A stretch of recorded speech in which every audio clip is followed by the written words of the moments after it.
Hello दोस्तों, स्वागत है आपका मेरे चैनल वास्तु टिप्स घरेलू उपचार में।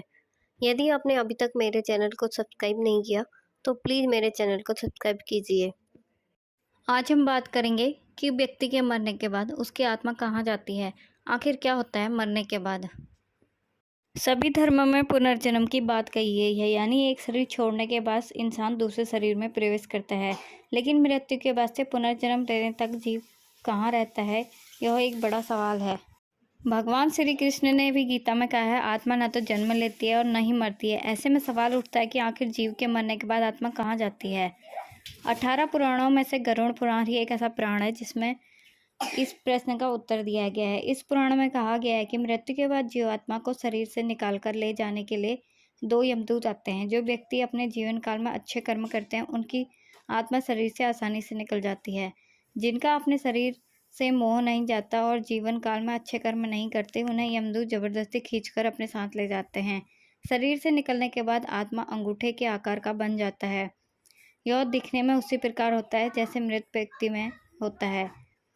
इस आत्मा को लेकर यमदूत यमराज के पास जाते हैं। यहाँ उसे 24 घंटे रखा जाता है और जीवन काल में उसके द्वारा किए गए अच्छे बुरे कर्मों को देखा जाता है। इसके बाद आत्मा को पुनः उसी स्थान में लाकर रख दिया जाता है जहाँ से यमदूत उसे लेकर आते हैं। 13 दिनों तक इस स्थान पर रहकर आत्मा अपने शरीर का अंतिम संस्कार देखता है। इसके बाद यमदूत उसे अपने साथ ले जाकर पुनः यमलोक की ओर ले चलते हैं।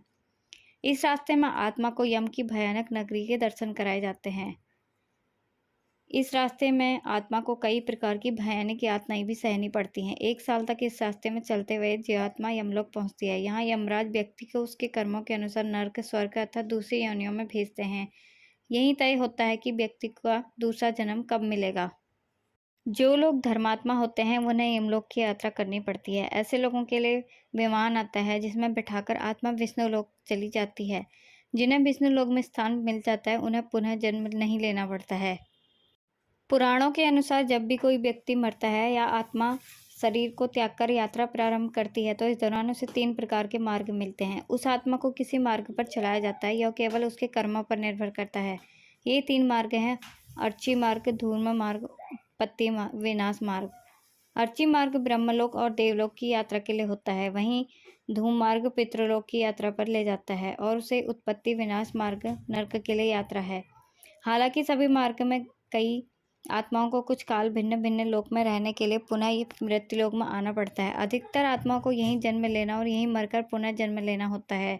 यजुर्वेद में कहा गया है, शरीर छोड़ने के पश्चात जिन्होंने तप ध्यान किया है वे ब्रह्मलोक चले जाते हैं, अर्थात ब्रह्मलीन हो जाते हैं। कुछ सत्कर्म करने वाले भक्तजन स्वर्ग चले जाते हैं, स्वर्ग अर्थात वे देव बन जाते हैं। राक्षसी कर्म करने वाले कुछ प्रेत योनि में अंतकाल तक भटकते रहते हैं और कुछ पुनः धरती में जन्म ले लेते हैं। जन्म लेने वालों में भी जरूरी नहीं कि वे मनुष्य योनि में ही जन्म लें। इनसे पूर्व ये सभी पितृलोक में रहते हैं, वहीं इनका न्याय होता है।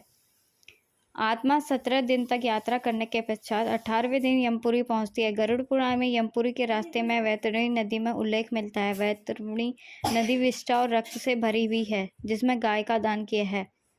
वह इस वैतरणी नदी को आसानी से पार कर यमलोक पहुंच जाता है, अन्यथा इस नदी में वे डूबते रहते हैं और यमदूत उन्हें निकालकर धक्का देते रहते हैं। यमपुरी पहुंचने के बाद आत्मा पुष्पोदका नामक एक नदी के पास पहुंचती है जिसका जल स्वच्छ होता है और जिसमें कमल के फूल खिले रहते हैं। इस नदी के किनारे छायादार बड़ का एक वृक्ष है जहां आत्मा थोड़ी देर विश्राम करती है। यहीं पर उसके पुत्रों या परिजनों द्वारा किए गए पिंडदान और तर्पण का भोजन मिलता है, जिससे उससे पुनः शक्ति का संचार हो जाता है। यमलोक के 4 द्वार हैं। 4 द्वारों में से मुख्य दक्षिण के द्वार से पापियों का प्रवेश होता है। यम नियम का पालन नहीं करने वाले निश्चित ही इस द्वार में प्रवेश करके कम से कम 100 वर्षों तक कष्ट झेलते हैं। पश्चिम का द्वार ऐसे जीवों का प्रवेश होता है जिन्हें दान पुण्य किया हो, धर्म की रक्षा की हो और तीर्थों में प्राण त्यागे हों। उत्तर के द्वार से वो आत्मा में प्रवेश करती हैं जिससे जीवन में माता पिता की खूब सेवा करी हो, हमेशा सत्य बोलता रहा हो, हमेशा मन वचन कर्म से अहिंसक हो। पूर्व के द्वार से उस आत्मा का प्रवेश होता है जो योगी, ऋषि, सिद्ध और संबुद्ध हैं।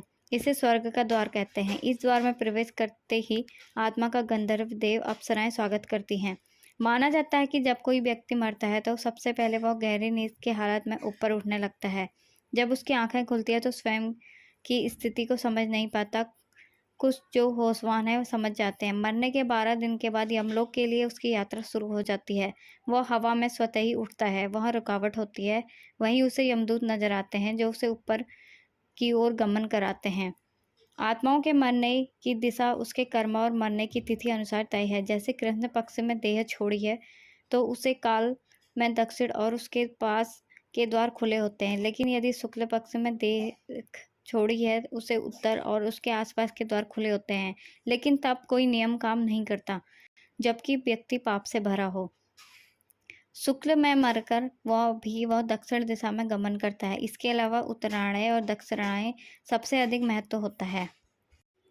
नदी पार करने के बाद दक्षिण द्वार से भीतर आने पर वे अंतने विसर्जन सरोवर के समान नेत्र वाले धूम्र वर्ष प्रलय मेघ के समान गरज करने वाले ज्वालामय रोमधारी बड़े तिरछन प्रज्वलित दंडवत संरसी जैसे नखों वाले चर्च वस्त्रधारी कुटिल भ्रकुटी वेश में यमराज को देखते हैं। वहाँ घोतर पशु और यमदूत उपस्थित होते हैं। यमराज हमेशा सदा शुभ कर्म की आशा करते हैं, लेकिन जब कोई ऐसा नहीं कर पाता तो उसे भयानक दंड द्वारा जीव को शुद्ध करना ही इनके लोक का मुख्य कार्य है। ऐसी आत्माओं को यमराज नरक में भेज देते हैं। अगर आपको मेरी वीडियो पसंद आए तो चैनल को सब्सक्राइब कीजिए और शेयर कीजिए ताकि मैं रोज़ नई नई वीडियो आपके लिए ला सकूं।